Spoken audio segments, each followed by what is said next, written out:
We love those big panels. It's great.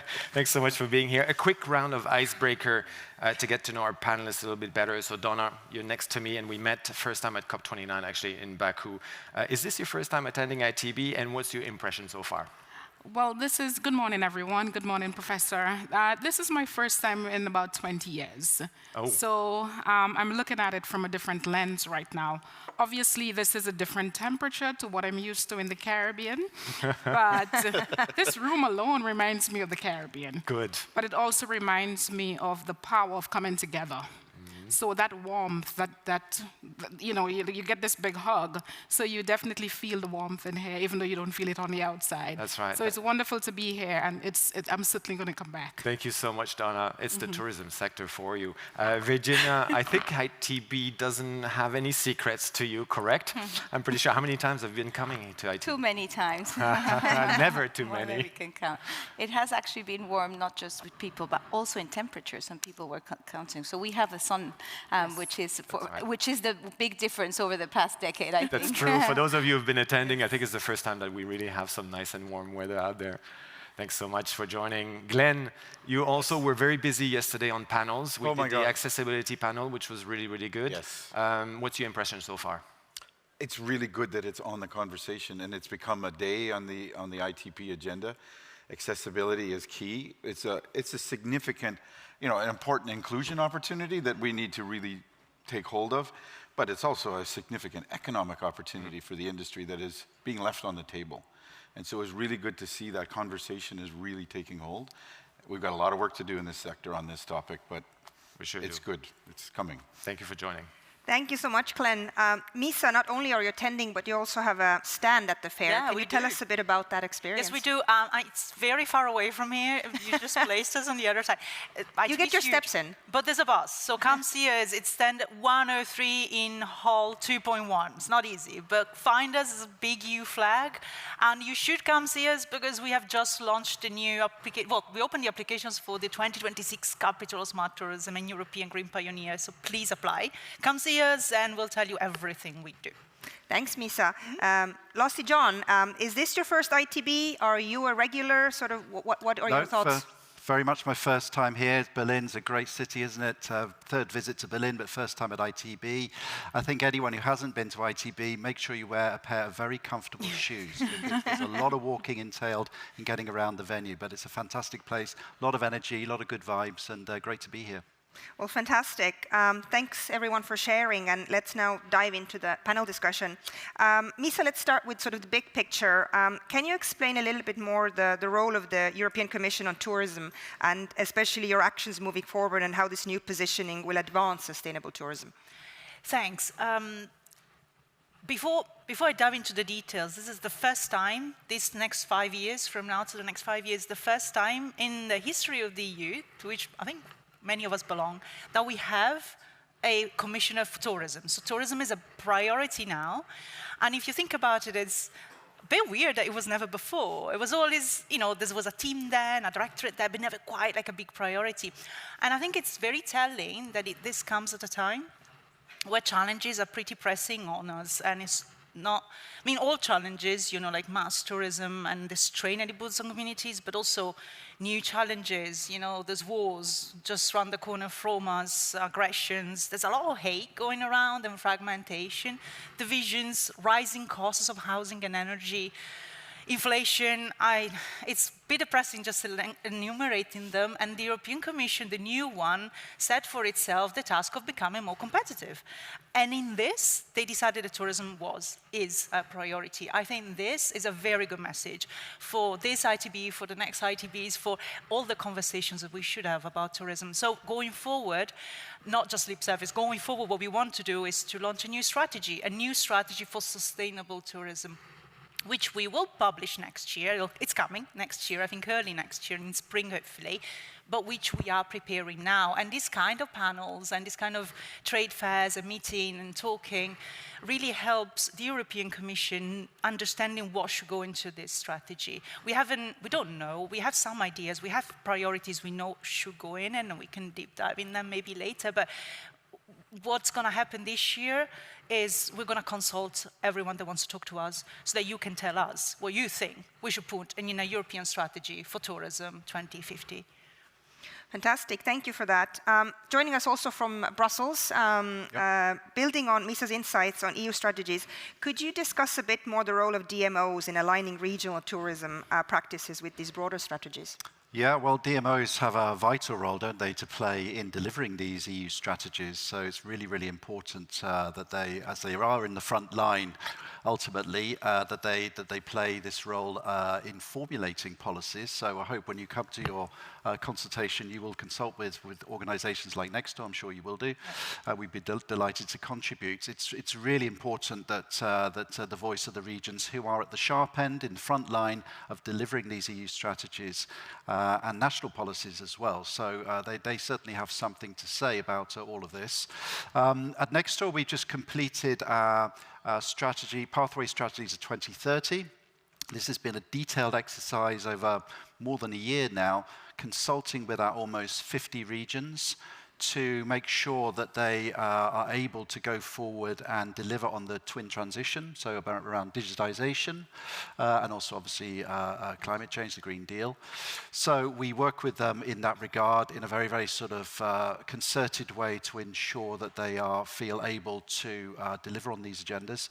Particularly our Tourism of Tomorrow Lab, which is now in its 4th year of operation, is helping our regions to measure and manage data, to leverage these huge data sets, to take advantage of the opportunities of AI, and to make sure that that ultimately that they are measuring the data. We want to move those regions towards a sort of more comparable set of indicators that can be benchmarked and compared at European level. So on the one hand, very much aligned with the EU tourism agenda, and I'm sure the next incarnation of that agenda that's coming up, we're looking forward to contributing to that.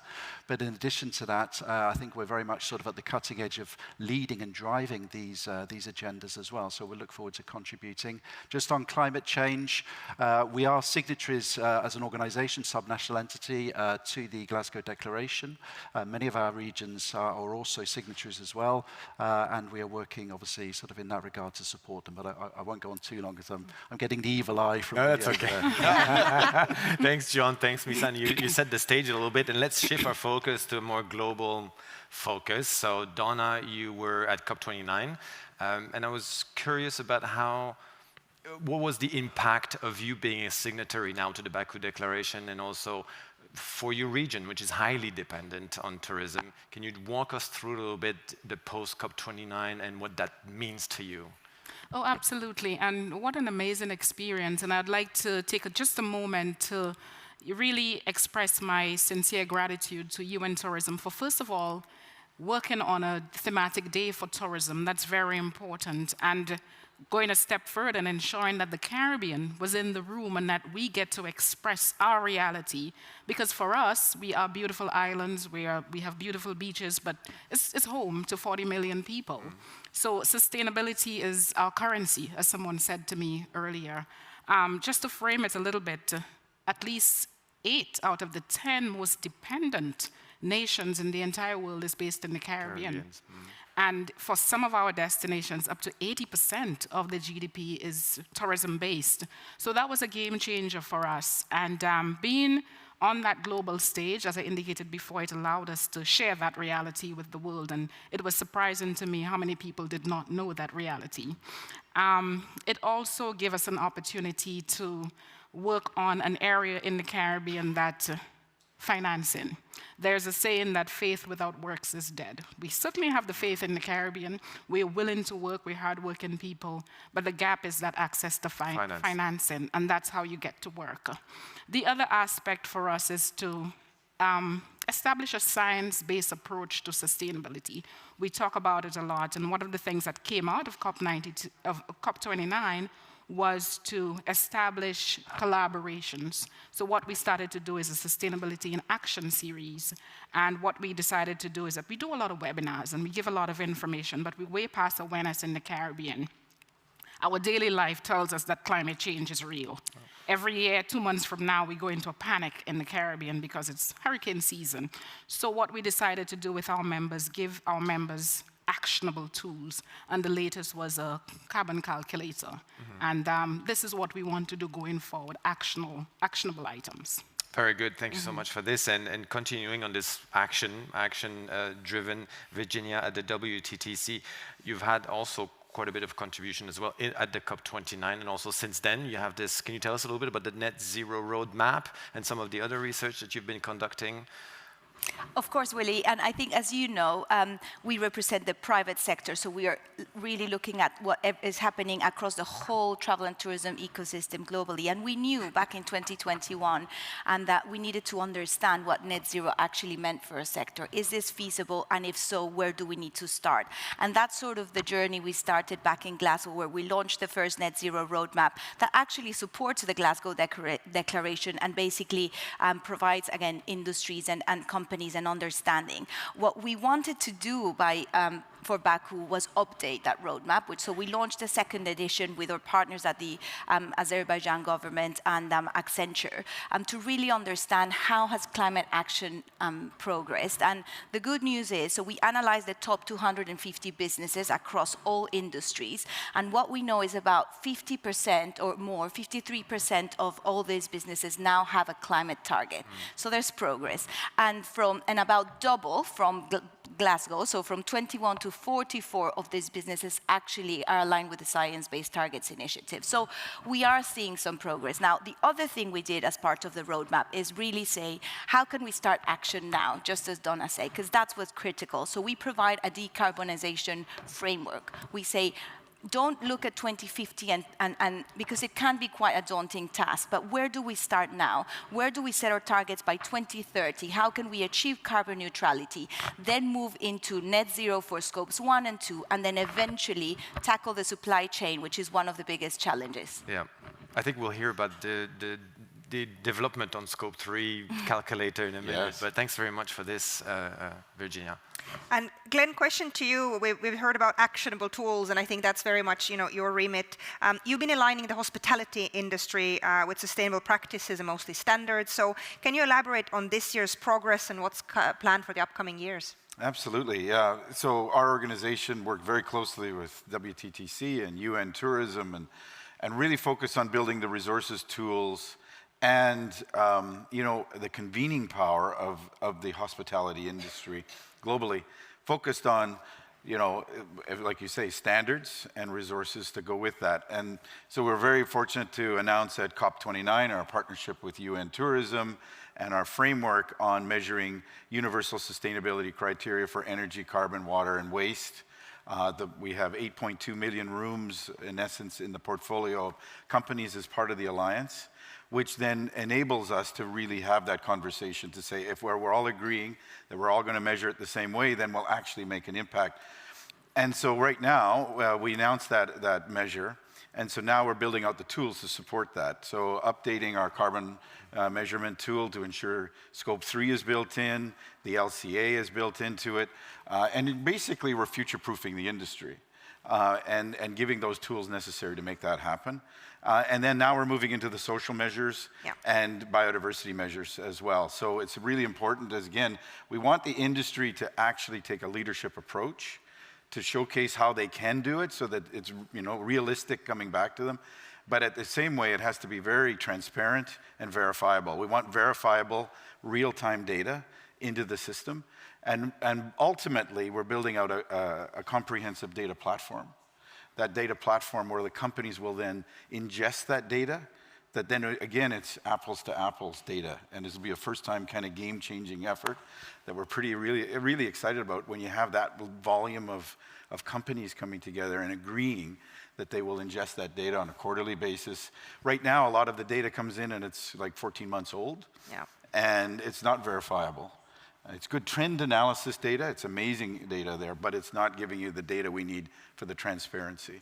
So that's what we're in the midst of right now, and the companies are all at the table, and it's quite exciting. It's super important. That's data I use, even if it's all data for education purposes, because it's great, but of course we need more than that, as you just mentioned. Exactly. Sure.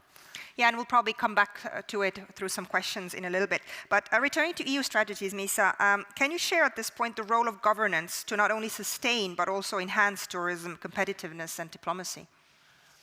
Yes, I love to think about governance because nobody ever talks about governance. And let me tell you why I like it so much, because I've done tourism, I think, for 4 years now, maybe 5, and I went in doing data and digitalization. Data sharing is our mantra, it's our thing. So I love everything that I've heard so far, and DMOs will be a priority for new strategies, so absolutely agree with everything. But then, the more I was doing tourism, the more I realized that we can put a number of tools at the disposal of our stakeholders. We can support business and support destinations.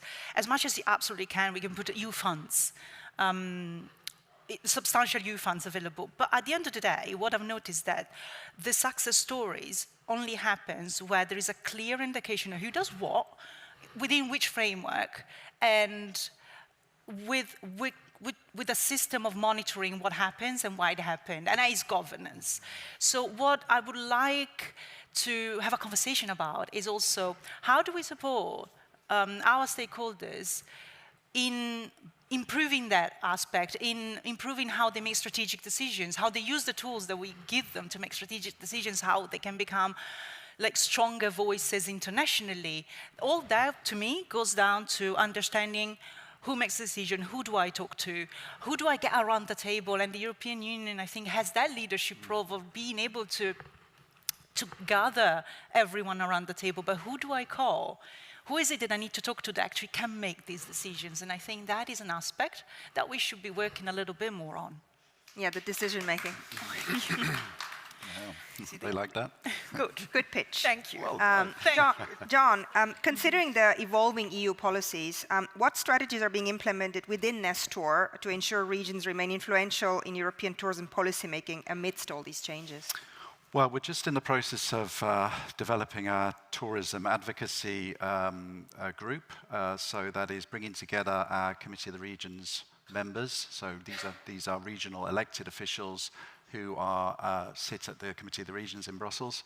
And through that, we're beginning to mobilize and draw together also our MEPs, and we want to basically advocate for, in particular, a dedicated fund for tourism going forward, because we think the picture is rather mixed, that tourism stakeholders have to sort of go across various different programs to find funding. There's Interreg, there's Horizon, there's LIFE, and so on and so forth, that a dedicated fund would actually do justice to the tourism sector, and that's something that we're going to be advocating for. Projects are so important because they ultimately inform policy.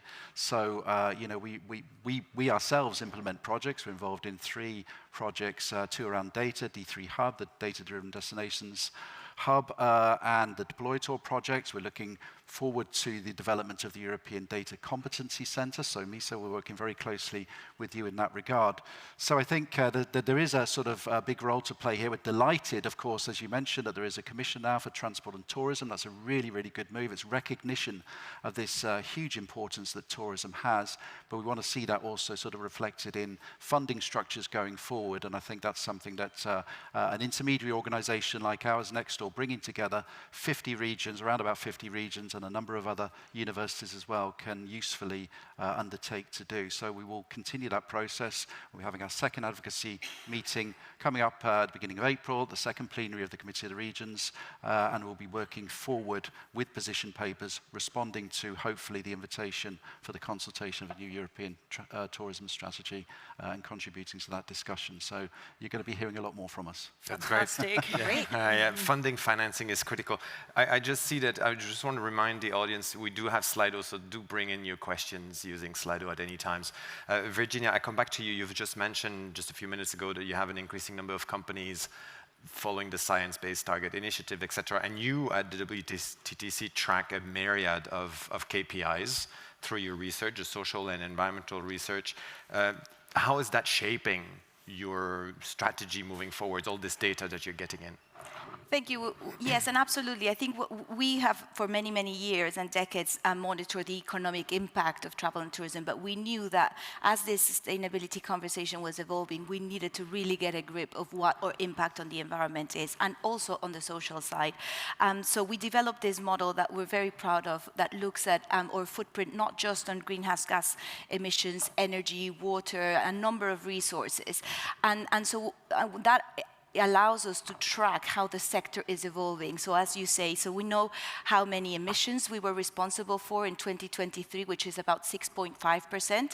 Obviously, we weren't back in full force at that year, so we expect that to increase. But I think the other thing that this model allows us to do is look at our emissions intensity. So how those emissions are changing per dollar of GDP. So what that data is basically telling us is that there is some progress. The emissions intensity is falling, particularly in the last 5 years, about 10%, which is good, but not good enough. So I think that is the main message. We are seeing some progress, but we know we need to do a lot more. Now, we know where these emissions are coming from as well.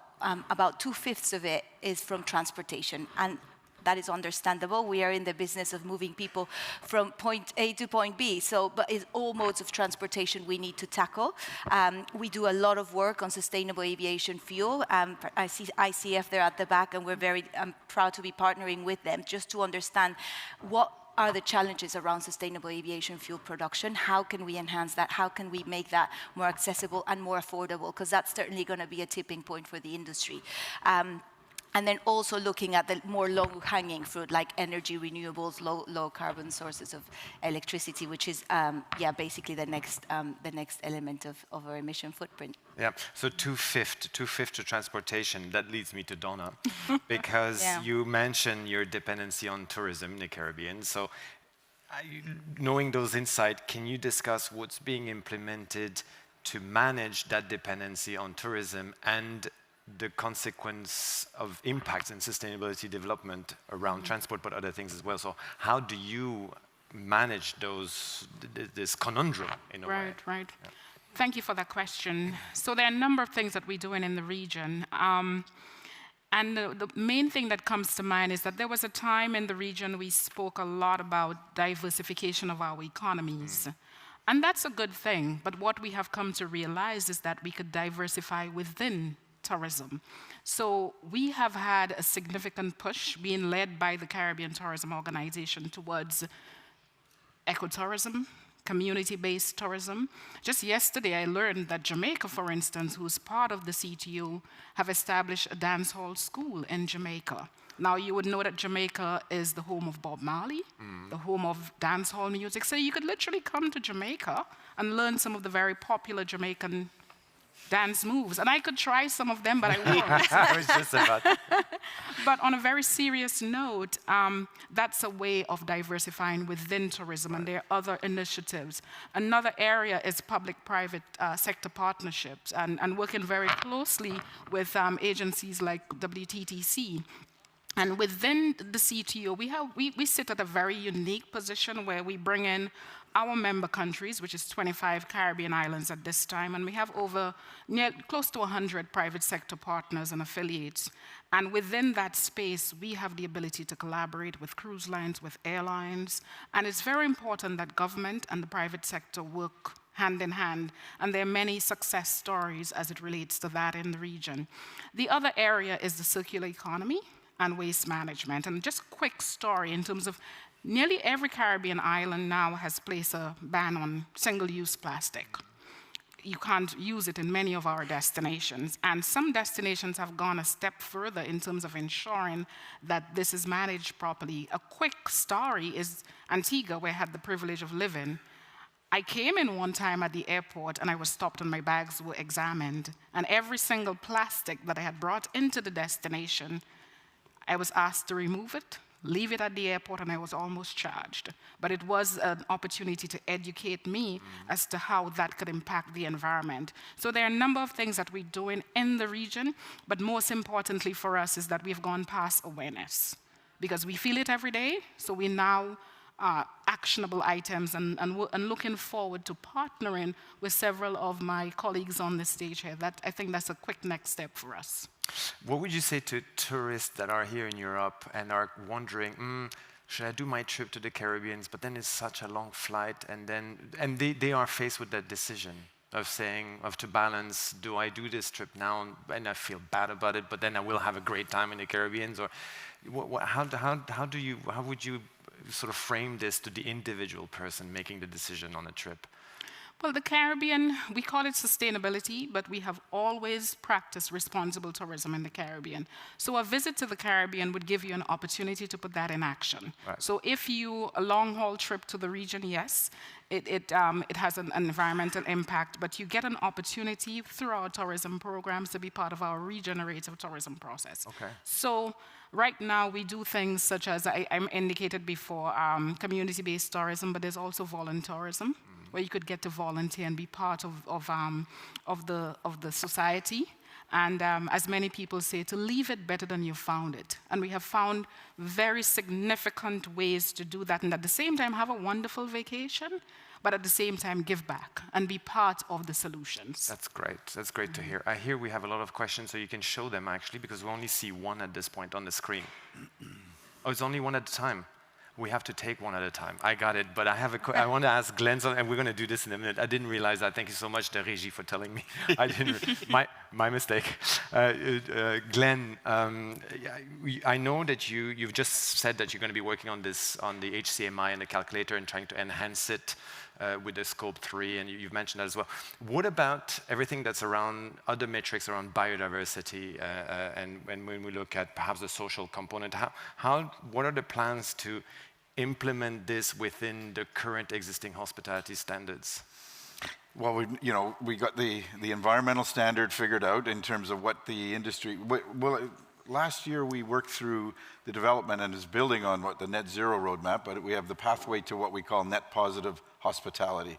So this is about positioning the industry as giving back to the destination for which we have the privilege to operate within. And so within that context, yes, the environmental dimension, but it is the social dimension as well. And we know it's kind of the Wild West when it comes to what we measure as progress when it comes to sustainability in the social dimension. And where the conversation right now is really focused around human rights, particularly on modern slavery. We have a significant issue in this industry, quite frankly. And of course, then, as we referenced yesterday, accessibility.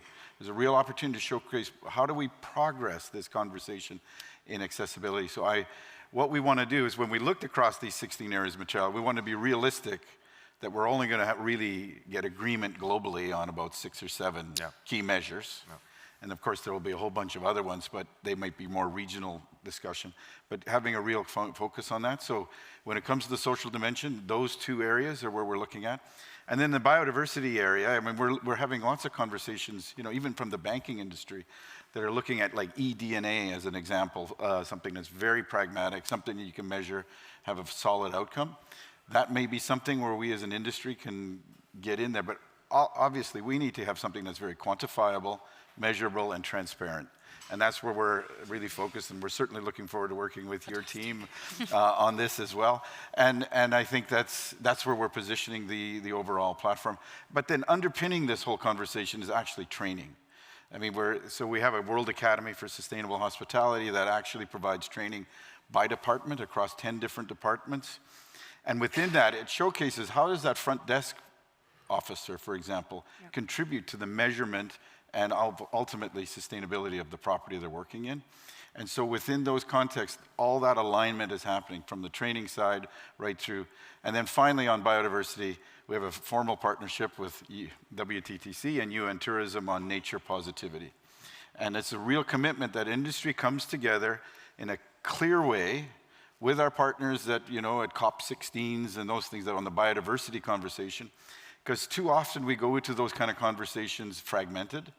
In this way, we're coming together with a very clear strategy on what we want to do on the nature positive side, which then will, from the conservation movement in the world, the conservation folks that actually manage COPs of those natures, will take us a lot more seriously.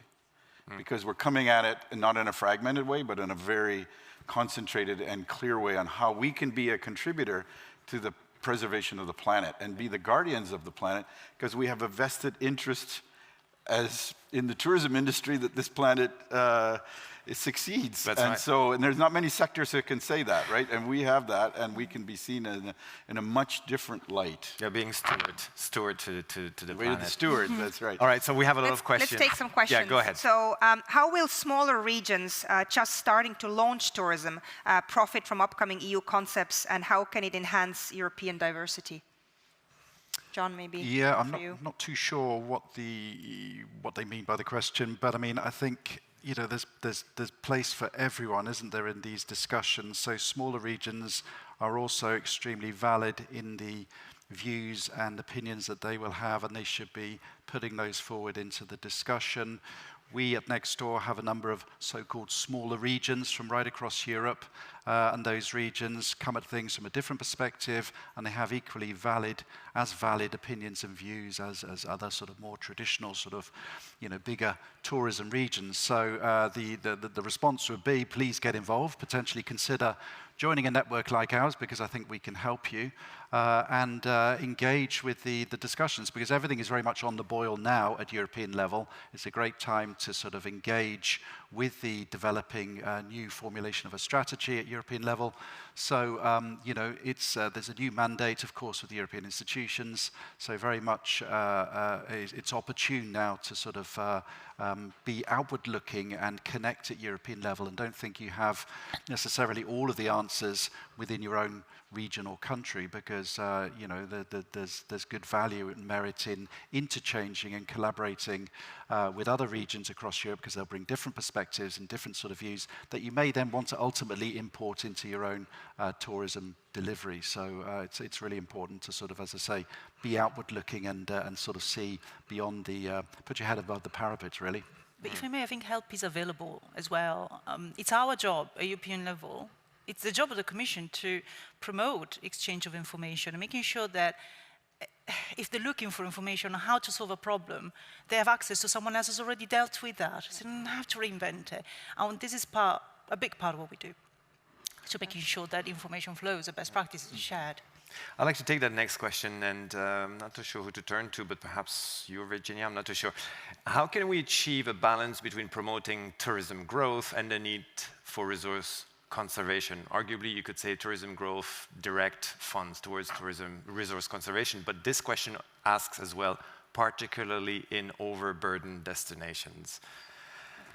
Yeah, I mean, there's a lot happening on this space, and obviously we've all seen the headlines. There's a lot of concern around this sort of so-called over-tourism or overcrowding, but I think where we approach that is from a destination management perspective, and there's so much happening in that space in terms of dispersion, in terms of new destination, the way we use and embrace technology to address this, but it also all comes down to collaboration and inclusion. It's not just a conversation, it's not something the public sector is going to solve on their own, or even with the private sector. We need the communities at the forefront of the conversation, and we need the local authorities. And we all really need to understand how we benefit from travel and tourism, the impact that has to the quality of life of the citizens, and also how we protect and become guardians of nature, as Glenn was saying.